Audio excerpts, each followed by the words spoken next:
starting your week the right way. Come into the FPL Green Room with me, Gianni Batici, and her, Holly Shand. Coming up in today's show, Holly, we got so much to get through from Game Week 22.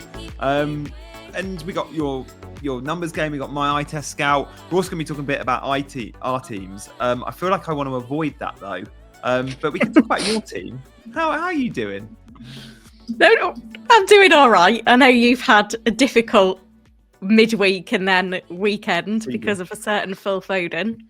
And to make you feel even worse about it, I do want to remind you that on the last pod, I told you that you should hold Foden. I said, I don't trust United. I said, City are on the up. What have you done? Self-sabotage. I had a 6 and an 8 from Foden, so he served his purpose. I'll take my 6 points, take my 8 points. Time to sell him, get Bruno ahead of Southampton. Oh dear, Gianni. 15 points. 15 points down. And I'm like, okay, that's bad. The worst part of that decision was I took the armband off Isak and went to Bruno because I just bought Bruno in for Southampton. Literally blanked. Isak banged. The entire swap cost me 27 points last game week, right? Sorry, not last game week. Game week 21. Then in game week 22, Bruno gets me a penalty, fine. But Foden, huge return, again. Absolutely monster hauls. I'm probably 40, 50 points down. Like, I don't even want to work it out. Don't do the maths. Don't do it to yourself. No, not going to do it. So I'm guessing no green arrows about for you then. Do you know what? I'm actually going to get a green, I think, because I've got Enzo, Jackson, and Palmer to play as we record this. Now, Palmer points don't work for me. He's 100%, 105% at my rank. But I've got Jackson and Enzo. So as long as they start and play, I should be on a small green. Oh, that's good. I had a green arrow for 21. And I think I was on a green for 22, but I've only got Palmer to play. And I haven't captained him either.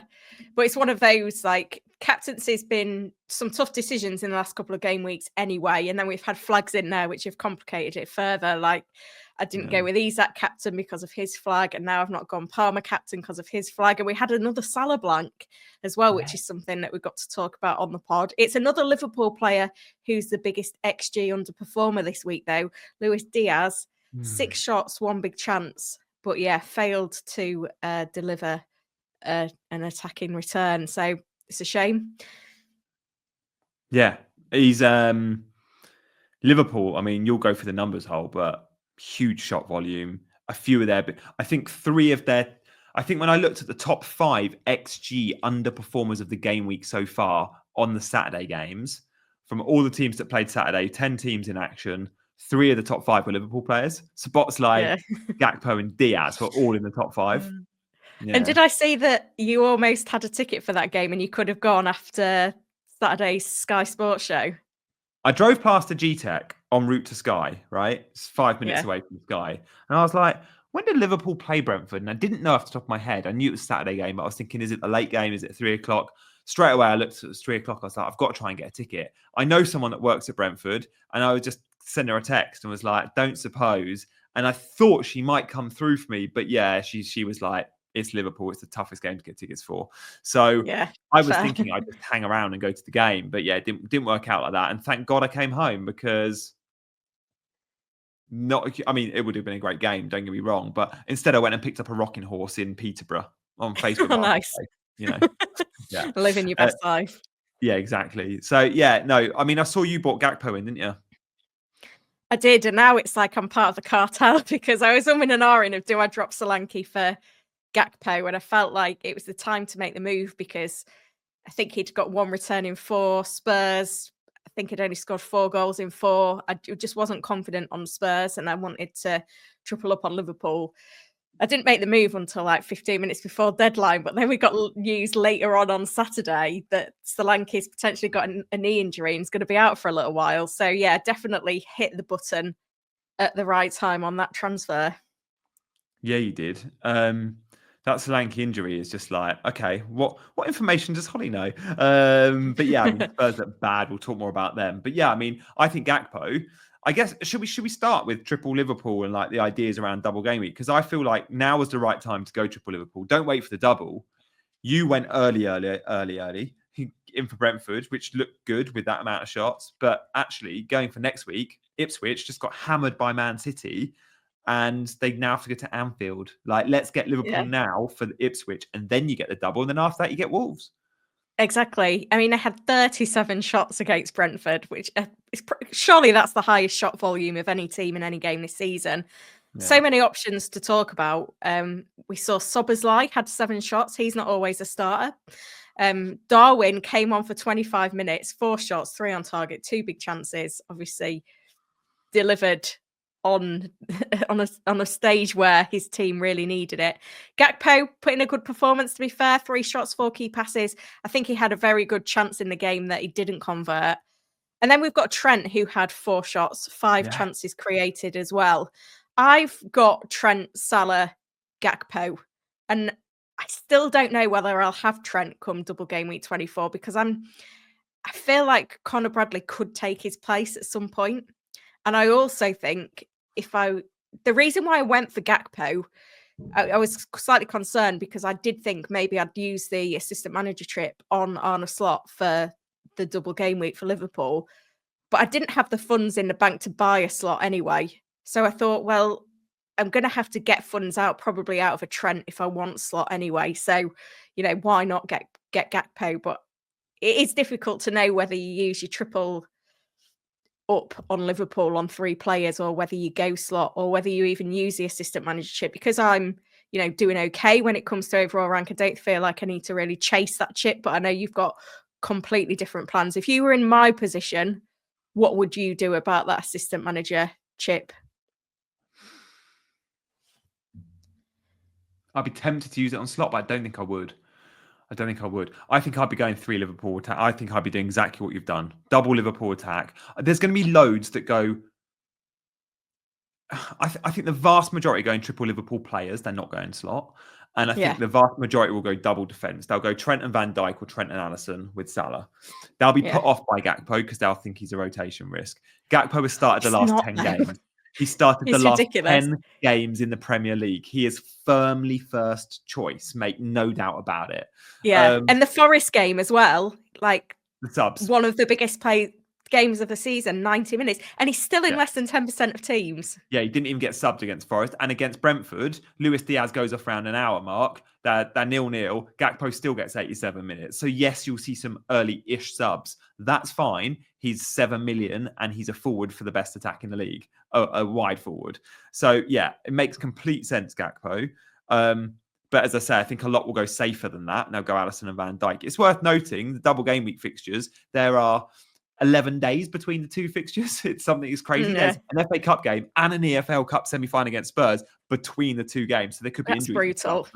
That would be unlucky. That makes you think that maybe slot is a safer pick than a player. Yeah. Well, maybe, but there's going to be huge rotation in those cup games. The Premier League's the priority, and Gakpo's great for them. So no, I think you've done the right thing, and I think many will follow.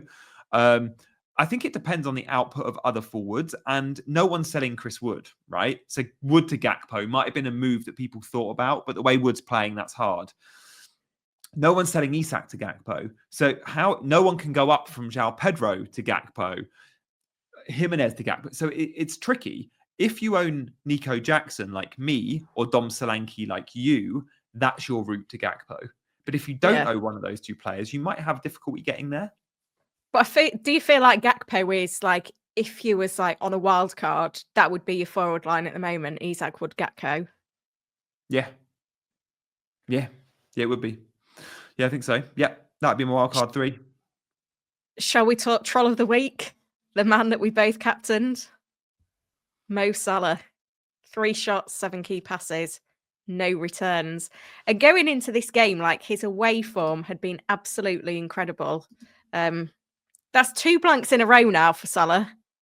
Should we be concerned? Is the 2025 Salah not as good as the same Salah that started the season? Like he has been overperforming. Yeah, it's weird. He's had 2 blanks in a row. We just haven't seen it. But the underlying numbers have been good. XGIs of 0.81 and 0.61 are fine. When Liverpool have 37 shots, you do expect more than 3 of them to come from Mo Salah. That share isn't what it's we're less than used to. 10%. Yeah, like that's not Mo. He's a 50% man usually. So I think it's just bad. I think it's just an off game or two, and things haven't dropped for him. Like even the Darwin goal takes it off Salah's foot pretty much. Like it could have been very different outcomes. So no, Salah's still the best player in the game, and still are. When you look at the fixtures moving forward, still sort of a perma captain now. Like the last couple of weeks with away trips to Forest and Brentford have been weeks you could bet against him with captaincy. But now he's going to play Ipswich at home and then have a double game week and then play Wolves at home for the next 3 game weeks. I'd be surprised if many are going against Mo. Yeah, I've got to agree. Newcastle 1, Bournemouth 4, then the early kickoff on Saturday. I don't know whether you caught this game because you were travelling back from Sky and at Peterborough. I had it on the radio. I had it on TalkSport. Yeah, I listened to the whole commentary. Bournemouth had 19 shots. I had triple Newcastle attack for this game. Isak, Gordon, Murphy. Which has been a strategy which has paid off in the last couple of weeks, but not this week. Yeah. I mean, Gordon had 2 shots, both on target. It was Kluivert and Brooks, though, that had the good underlying numbers from Bournemouth. Kluivert with 3 shots on target, 2 big chances, got his hat-trick. Brooks also 3 shots on target, 4 key passes. And Bournemouth, I think their fixtures are okay as well. After they've got Forest and Liverpool in the next 2, both at home. But then after that, it's Southampton away, Wolves at home, Brighton away, which is a nice little run to aim for. Yeah, definitely. Like, Semenyo's, I know Kluivert's getting the points, but Kluivert isn't guaranteed to start games when everyone's fit. Like we saw last time out, like in game week 21, he was benched and came off the bench and got his goals. And look, he's great, he's a good finisher. But for me, Semenyo's the main man there, and Semenyo's the best FPL pick there. I know that points don't suggest that of late, but I think I'll move towards a Bournemouth midfielder in 25, and I think it'll probably be Semenyo over Kluivert. But yeah, no one saw that result coming. I don't think anyone saw them hammering Newcastle at home. Like, no, not at all. Quiet. Gordon was quiet. Fair play to Bournemouth. They're clearly way better than many think. Yeah. We saw also on Saturday Arsenal draw 2-2 with Aston Villa. Did you catch that game? Yeah, I did. I watched that on mute. On my laptop from bed as we were catching up on Traitors episodes. Right. So, have you got any Arsenal players? No. I'm still on double Arsenal defence. Everyone is, Holly. Everyone has Raya and Gabriel or Gabriel and Timber. And I don't quite know why. But here, I'm not here to judge. Like, I'm at 1.3 million. I can't be telling people how to manage their teams. But double Arsenal defence, they've not kept a clean sheet in 4. And it's not like there's not, clearly they're going to end the season as the best defence in the league there or thereabouts with Forest, Liverpool, whoever. But I just feel like in a world in which cheap defenders are performing well, and there are a handful of 4.5 to 5 million defenders, Anthony Robinson, Lewis Hall, Aina, Munoz, you know them guys. Because of those players, Lewis Hall, we don't perhaps need double Arsenal defence. I'm not saying sell both, everyone, but if you're on double, I would go down to 1. Yeah, I think a goalkeeper transfer is going to be what I want to do because every week Gabriel's there or thereabouts in terms of an attacking return. So I feel like purely in that sense, it's nice to hold him, especially because I'm not going to be buying an out-and-out Arsenal attacker anytime soon. I did think about buying a Forest defender this week because Southampton at home felt like a good enough entry point. Obviously, I made the attacking transfer and, I wasn't punished by that decision. I think there's quite a few managers looking at double Forest defence now who aren't there already. Yeah. I mean, Matt Sales plus a defender sounds good to me. The fixtures are never aren't great for Forest, but they never seem to be, and they're still a good entry point. Yeah, no, the Saturday football was good. The Newcastle game, Liverpool game were the 2 sort of highlights. And then when you go and see the Sunday fixtures, and those 2 o'clock kickoffs were full of drama. Man United came against Brighton, but should we start with Everton Spurs? Because this is exciting, isn't it? Moyes is back. Everton have got a double game week, and they've beat Spurs 3-2 at home, which I think you could have maybe backed Everton to nick a win in this game, but to score 3 goals in the first half is pretty encouraging, to be fair. They had 5 big chances on goal. Dominic Calvert-Lewin, 6 shots in the box, 3 big chances.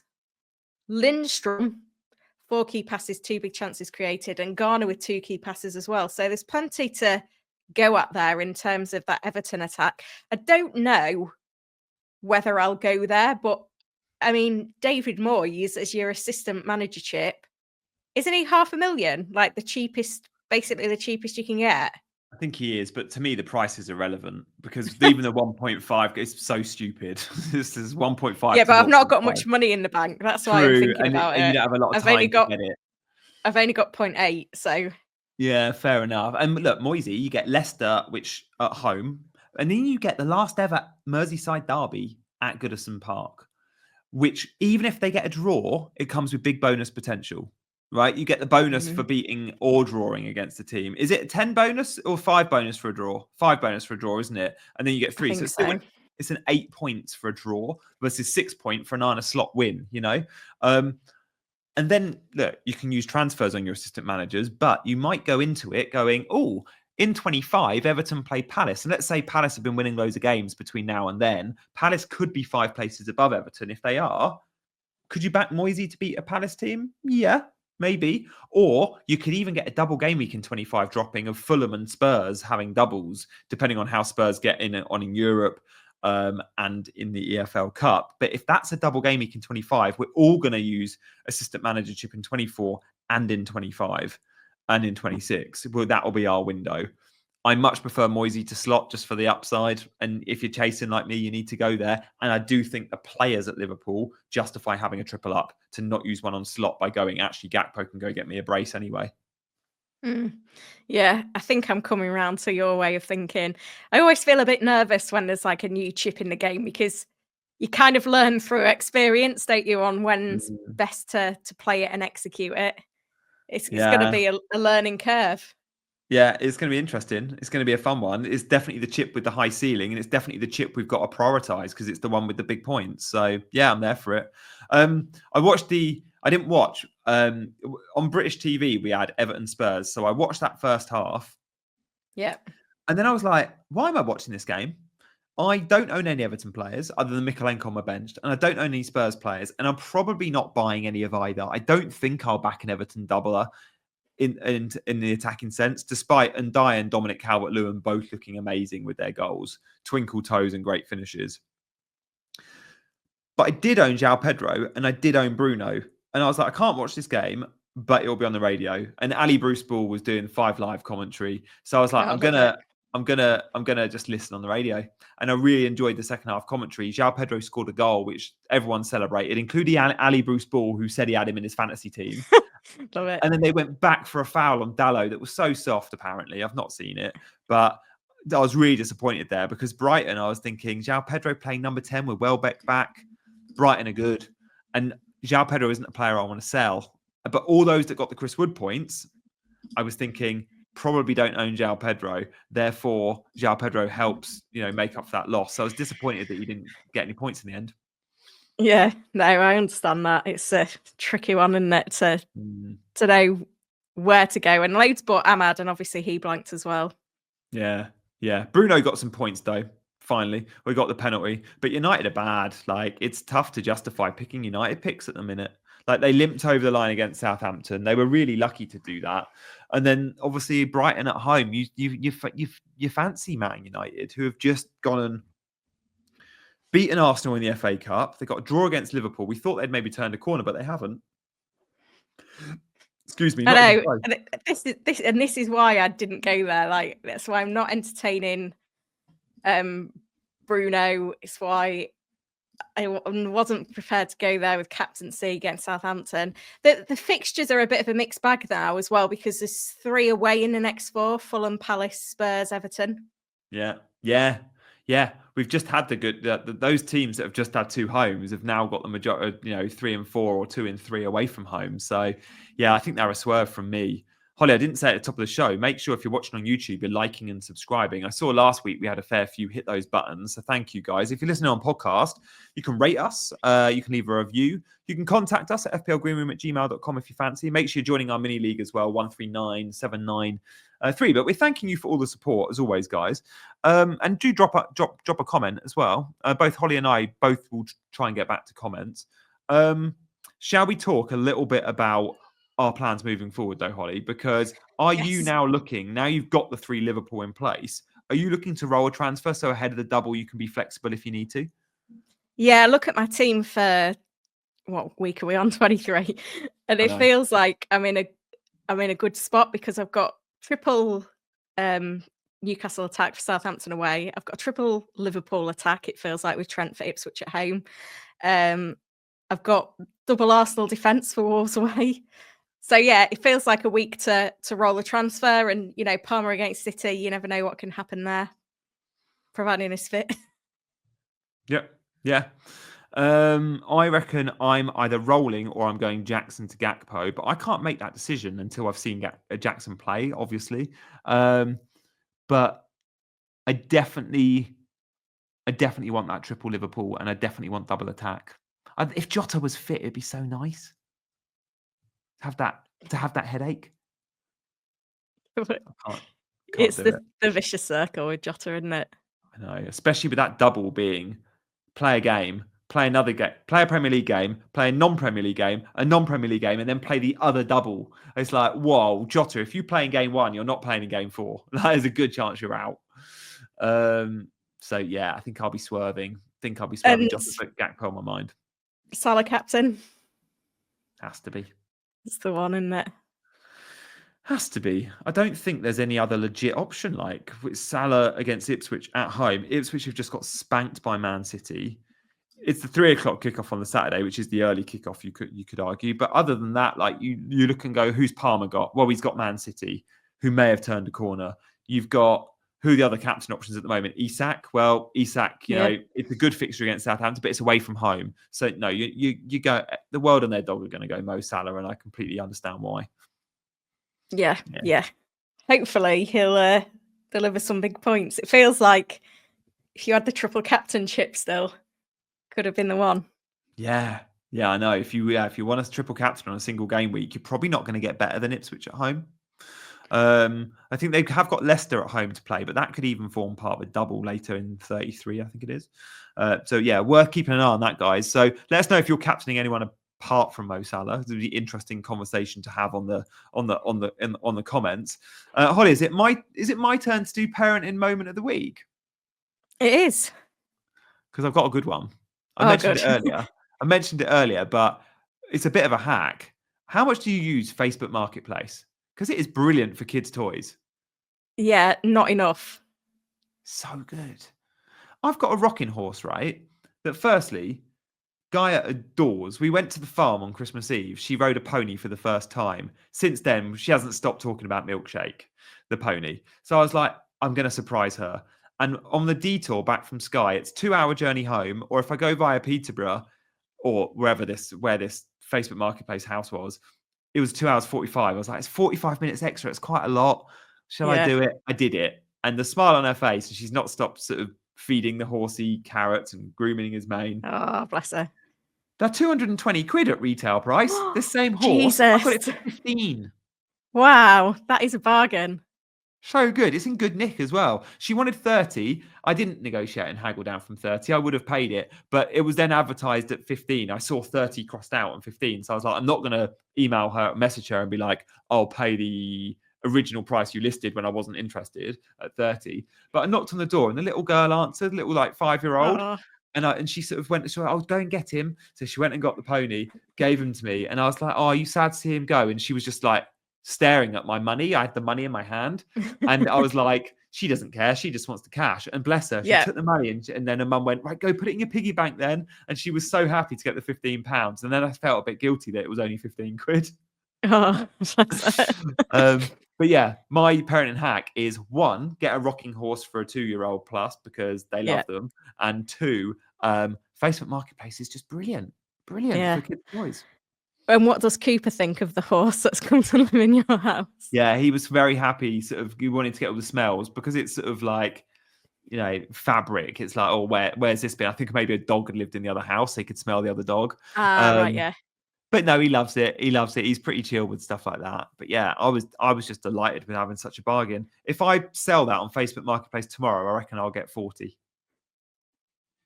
Not that I'll do that. No. The thing is with things like that, and this is why they're cheap, is that people just don't have the space for something large that like clutters up their playroom, basically. That's what she And said. that's 'Cause why I you could have to hear sell them upstairs a cheap. baby crying. There was a baby crying upstairs, and I was like, "Oh, do you not want this for your baby? Who'll be able to use the rocking horse in a year's time or whatever?" And she said, "Oh, space. It is a space thing," and I completely understand that. We've thrown loads out already. Yeah. Have you ever gone down the rocking horse route? We've sold rocking horses on Facebook Marketplace. Same reason, taking up too much space in a bedroom. Yeah, okay, nice. Next year, talking of space, I'm definitely going Christmas tree for Gaia, being inspired by you guys having Christmas trees in the girls' rooms. Got to be done. Hopefully you've picked one up in the sales. Yeah, I thought about it. I went and looked at a few, but they were too big and they were in the sale, and I was like, I can't do it. Yeah, they're only like a tenner anyway, the mini ones. Yeah, exactly. I nearly got like a 8-foot tree for our house in the sale, but Cam was like, don't do it. I think I measured it. It literally would touch the ceiling, and I was like, oh, it's a bit tight. Yeah, I understand that. Christmas tree chat in January. What are we like? We've gone crazy. Oh, good stuff. So, Holly, any other big decisions to make in FPL this week, or is that? I mean, mine. I'm simple. I'm Gakpo or Rolling and Salah captain. Yeah, I think everyone's going to want information for 24, aren't they? And as many free transfers as possible. I feel a bit frustrated that I've only got 2 at the moment. I'd like to have a few more stacked, but it's been difficult to roll. I also feel a bit frustrated, but mine's got everything to do with Phil, Walter, Foden. So we'll end that there. For all the wrong reasons. Yeah. On your way out, make sure you're hitting all the buttons. Like we love it when you do that. So we appreciate that very much. But for now, I think we'll be back next Monday morning. We love the Monday morning drops. So yeah, Holly, I'll let you close us off. See us out. Yeah, so make sure that you're following the podcast and rating us. And if you're on YouTube, like and subscribe, and join us back here in the Green Room next Monday morning.